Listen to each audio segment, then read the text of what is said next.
Encre d'histoire, Plume et Voix, Alban de Maigret.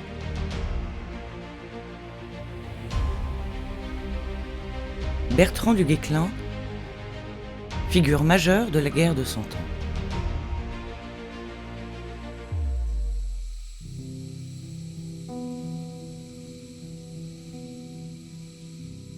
Je ne regrette en mourant que de n'avoir pas chassé tout à fait les Anglais du royaume, comme je l'avais espéré. Dieu en a réservé la gloire à quelque autre qui en sera plus digne que moi.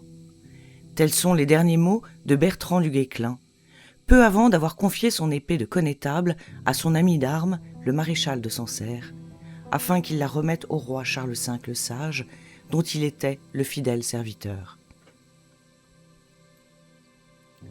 Tombé malade au moment où les Français reprennent la forteresse de Châteauneuf-de-Randon, occupée par les Anglais, le gouverneur britannique de la place capitule, mais exige de remettre les clés au connétable en personne. C'est donc sur son cercueil que fut remis à Bertrand du Guesclin le trophée de sa dernière victoire, le jour de sa mort, le 13 juillet 1380. Un geste qui honore autant le vaincu que le vainqueur. Fils aîné d'une petite noblesse bretonne, sa mère lui préfère de loin ses frères cadets, tant le physique de Bertrand est ingrat.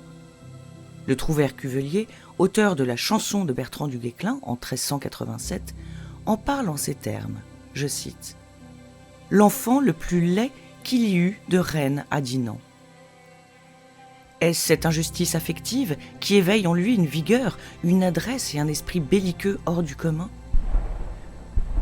Quoi qu'il en soit, il se sent une vocation de guerrier et s'engage comme mercenaire pour le comte de Charles de Blois, allié au roi de France Jean de Lebon, dans la guerre de succession de la Bretagne, enjeu majeur du conflit franco-anglais de la guerre de Cent Ans.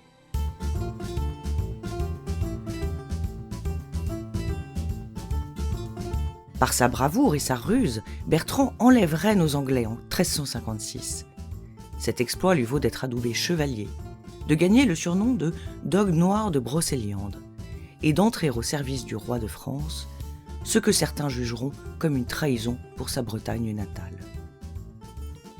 Chasser la perfide Albion du royaume de France devient son Graal, et sans cesser de prendre du galon et d'accumuler des titres, il se distingue par des méthodes peu orthodoxes, mais efficaces dans les différentes régions où on lui confie des missions.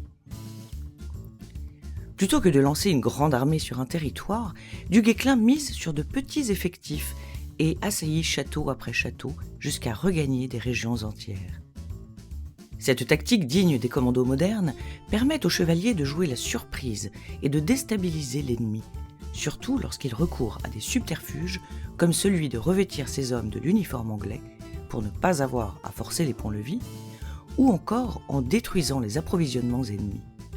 Cette stratégie d'embuscade et cette tactique de la terre brûlée convient parfaitement à Charles V, puisqu'elle permet des économies notoires à la couronne et qu'elle s'avère d'une efficacité infaillible compte tenu de la dispersion des Anglais disséminés dans les propriétés locales. Nous sommes loin de la confrontation de deux armées sur un champ de bataille.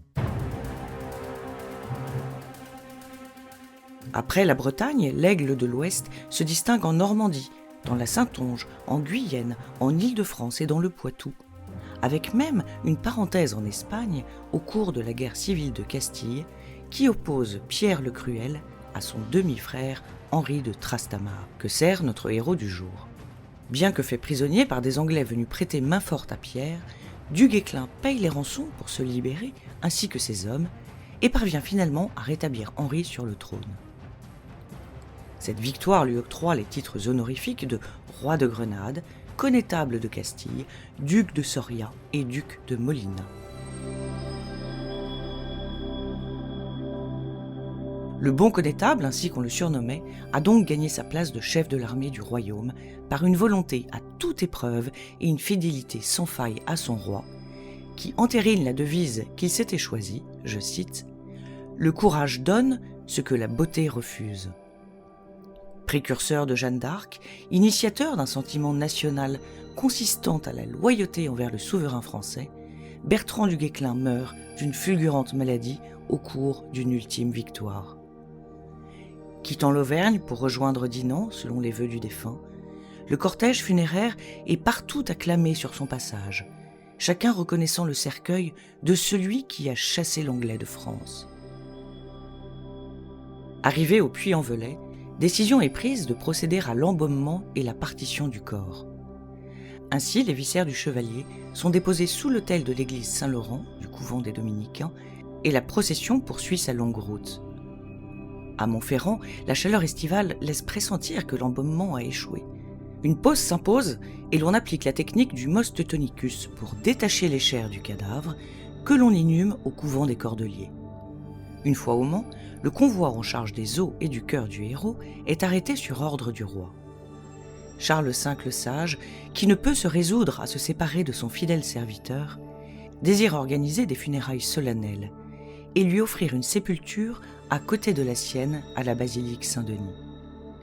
Le cœur prend la route de Dinan, où il repose sous une dalle dans le couvent des Jacobins, tandis que le squelette rejoint la basilique royale, 2 mois avant que celui du roi ne le rejoigne. Ainsi, celui qui fut, selon les mots de René de Chateaubriand, je cite, « Bayard dans sa jeunesse, Turenne dans son âge mûr », est probablement l'un des seuls hommes à posséder 4 tombeaux.